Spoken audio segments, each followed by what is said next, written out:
ভাই দল বড় না ইমান বড়? আমি উত্তর দিব না, প্রশ্ন করব, আমি উত্তর দিবেন আপনারা। দল বড় না ইমান বড়? ইমান বড়। কারণ আমি মরে গেলেই কোনো দল, কোনো ব্যক্তি, কোনো জিয়াউর রহমান বলেন আর এরশাদ বলেন আর মাননীয় প্রধানমন্ত্রী শেখ হাসিনা বলেন, কাউকে পাওয়া যাবে না। যাবে কাউকে পাওয়া? তাহলে ইমান হলো আগে। কোনো ব্যক্তি যদি দেখেন যে ইসলাম থেকে বিচ্যুতি হয়ে গেছে, হারাম রাস্তায় চলে গেছে, ইয়াজিদি ফর্মুলায় নমরুদ ফেরাউনের লাইনে চলে গেছে, আমি ইমানি হিসেবে আপনাদেরকে হাত জোড় করে বলি, ভাই আপনার কবরে আমি যাব না, আমার কবরে আপনি যাবেন না। ওইখান থেকে তওবা করে ফিরে আসেন, না হলে জাহান্নাম ছাড়া কোনো গতি হবে না।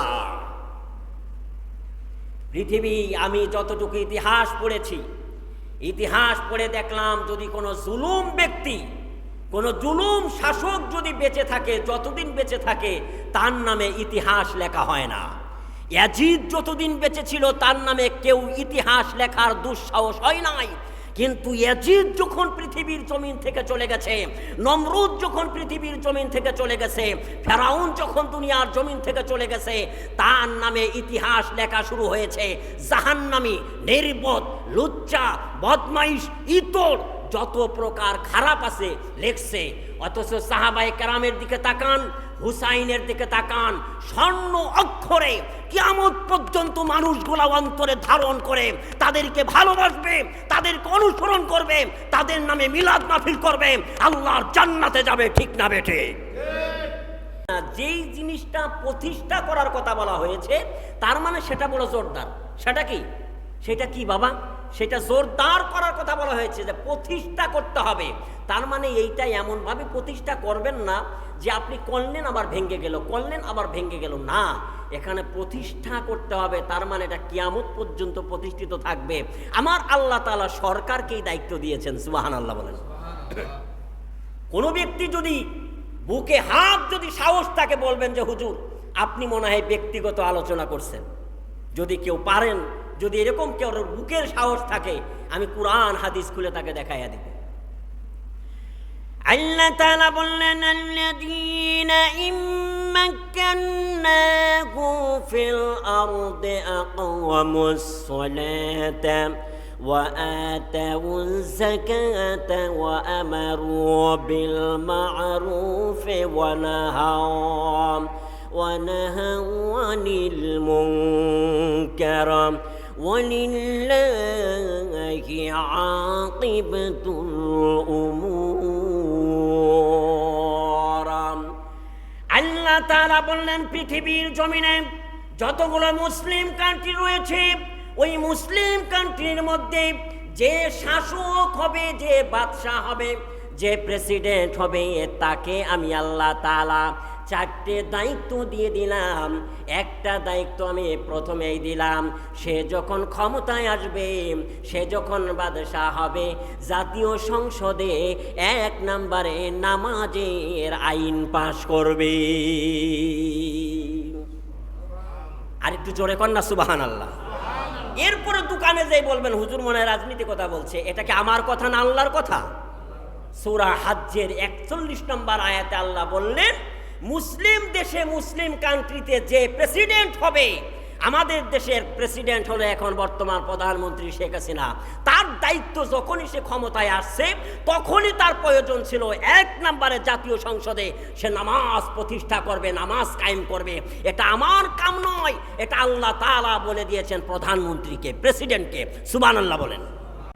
আমি যদি ব্যক্তিগতভাবে একটা চেয়ারকে দখল করার জন্য এত অনুমতি ফোর্স যদি আমি ব্যক্তিগতভাবে আইন পাশ করতে পারি, অথচ আমার আল্লাহ তাআলা সূরা হজ্জের মধ্যে নামাজ প্রতিষ্ঠা করার জন্য সেনাবাহিনীকে নামার জন্য বলা হয়েছে, প্রশাসনকে নামার জন্য বলা হয়েছে। প্রশাসন আজানের পরে দেখবে কোন জনগণ বাইরে, কোনটা দোকান খোলা, দোকানের শাটার বন্ধ করে দেওয়া, জরিমানা করা, এখানে আর্মি পুলিশ হলো, এইগুলা দেখবে। অথচ আল্লাহর আইন অমান্য করে আমি আমার ব্যক্তিগত উদ্দেশ্য হাসিল করার জন্য যেই শাসক প্রশাসন ব্যবহার করবে, আল্লাহর কসম জান্নাতে যাওয়া তো দূরের কথা, জান্নাতের ঘ্রাণও কোনোদিন পাবে না। আপনি বলেন চুক্তি দিয়ে আসেন। আল্লাহ নামাজ প্রতিষ্ঠা করার কথা বলেছেন, আল্লাহ সরকারকে দিয়েছেন। আপনি ওয়ারেন্টির আসামি, পুলিশ যেমনিভাবে, প্রশাসন যেমনিভাবে আপনার বাড়িতে এসে ধরে, ঠিক নামাজের ব্যাপারটা হলো আল্লাহ তাআলা এইভাবে সরকারকে দায়িত্ব দিয়েছেন। নামাজের আজান হবে, তুমি দেখবা দোকান খোলা আছে কিনা, বাঁশি দেবে, এরপরে জরিমানা ধরবে, এরপরে তাদেরকে তুমি জেল হাজত করবে, এরপরে পানিশমেন্ট দেবে। এটা ইসলাম দিয়েছেন। অথচ আল্লাহর আইনের জায়গায় ওটা পালন করার ক্ষেত্রে নয়, কিন্তু আমরা ব্যক্তিগতভাবে বহু আইন পালন করতেছি। এটা ঠিক না বেঠিক? আমি যে কথাগুলো বলছি, আল্লাহর কসম, যদি কোনো ব্যক্তি বাহিরে গিয়ে কোনো সমালোচনা কিঞ্চিত পরিমাণ করেন, আমার লস হবে না। আমার আমল নামায় আপনি সমালোচনা করার কারণে আমার আমল নামায় নেকি হবে, কারণ আমি আল্লাহর কথা বলেছি, রসুলের কথা বলেছি, সাহাবায়ে কেরাম কথা বলেছি। আর আপনি যদি দোকান কাটে বসে এলোমেলো করেন, আল্লাহর কসম আপনি নমরুদকে অনুসরণ করবেন, আপনি ইয়াজিদকে অনুসরণ করবেন, ফেরাউনকে অনুসরণ করবেন। ফেরাউন, নমরুদ, বক্তে নসরের স্থান কোথায় এটা আপনিও জানেন। আর আপনি জেনে শুনে যদি সেই সঠিক কথার ব্যারিকেড দেন, আল্লাহর কসমে ইয়াজিদের সাথে আপনার হাসর হয়ে যাবে। ভাইরা আমার, বন্ধুরা আমার, অতএব কবরে যেতে হবে, মরতে হবে। এই 2-4 দিনকের জন্য আমার ক্ষমতা দরকার নেই, অর্থ দরকার নেই, টাকা পয়সা দরকার নাই, কারণ কবরে আমাকে যেতে হবে। ঠিক না বে ঠিক? সেই প্রস্তুতি নিতে হবে। এই আয়াতের ব্যাখ্যায় এইবার ইমাম আজম আবু হানিফা কি বলেছেন, শাফি কি বলেছেন, মালিক কি বলেছেন, হাম্বল কি বলেছেন, এই ব্যাপারে দেখেন। যে ব্যক্তি নামাজ ছেড়ে দিবে, ইমাম আহমদ ইবনে হাম্বল, যিনি ইমাম বুখারীর উস্তাদ, ইমাম বুখারীর উস্তাদ, যিনি 99 বার স্বপ্নে আমার আল্লাহকে দেখেছেন। সুবহানাল্লাহ বলেন। কয়বার দেখেছেন বাবা? 99 বার আমার আল্লাহকে দেখেছেন। এই ইমাম আহমদ ইবনে হাম্বল তিনি বলতেছেন, যিনি নামাজ পড়ে না, যে বেনামাজি নামাজ পড়ে না, তার শাস্তিটা হলো সে হলো কাফের। তাকে মুরতাদ বলে ঘোষণা দিতে হবে, তাকে কতল করতে হবে, এবং তার কোনো জানাজা নাই, কাফনের কাপড় নাই, তার জন্য কোনো দোয়াও নাই। এটা হলো ইমাম আহমদ ইবনে হাম্বলের ফায়সালা।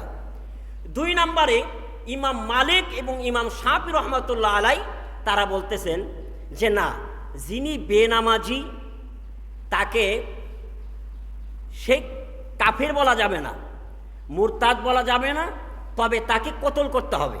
তাকে কি করতে হবে? কতল করতে হবে। কতল করার পরে তার জানাজাও করা হবে এবং তার কাফন দাফনের ব্যবস্থাও করতে হবে। 3 ইমামের মত যে তাকে কতল করতে হবে বেনামাজিদের। আর আমাদের ইমাম আজম আবু হানিফা রহমাতুল্লাহ আলাইহি বলেছেন না, তাকে কাফেরও বলা যাবে না, মুরতাদও বলা যাবে না, তাকে কতলও করা যাবে না, তাকে অ্যারেস্ট করতে হবে। বলেন সুবহানাল্লাহ। আমাদের নামাজির মধ্যে এত তাড়া হুড়া, এত কিছু। হুযায়ফা রাদিয়াল্লাহু তাআলা আনহু দেখলেন একজন ব্যক্তি নামাজ আদায় করতেছেন, খুব তাড়াহুড়া করে। নামাজ যখন শেষ হয়েছে, হুযায়ফা রাদিয়াল্লাহু তাআলা আনহু বলল, ভাই আপনি এইভাবে কতদিন নামাজ আদায় করেন? উনি বলল যে দেখেন, আমি এইভাবে 2 বছর নামাজ আদায় করতেছি। হুযায়ফা রাদিয়াল্লাহু তাআলা আনহু বলল, আল্লাহর কসম, আমি রসুলের সাহাবী, আমি আমার রসুলের পিছনে নামাজ আদায় করেছি। আমার রসুলের নামাজ আর তোমার নামাজ আকাশ পাতাল ডিফারেন্স, আকাশ পাতাল ডিফারেন্স। হুযায়ফা বলল, মনে রেখো, সল্লু কামা রাআইতুমুনি উসাল্লি। নবীজি আমার বলল, ও সাহাবায়ে কেরাম, আমাকে তোমরা যেইভাবে নামাজ আদায় করতে দেখো, তোমরাও সেইভাবে নামাজ আদায় করবা, অনুসরণ করবা। আয়েশা রাদিয়াল্লাহু তাআলা আনহা বললেন, আমার নবীজিকে আমি দেখেছি রাতের নামাজ এবং দিনের নামাজ। দিনের নামাজের মধ্যে যেমন সৌন্দর্য ছিল, যেমন নম্রতা ছিল, নমনীয়তা ছিল, তার চাইতে বেশি নমনীয় এবং ধৈর্য অসাধারণ চেহারার নামাজ ছিল রজনীর নামাজ।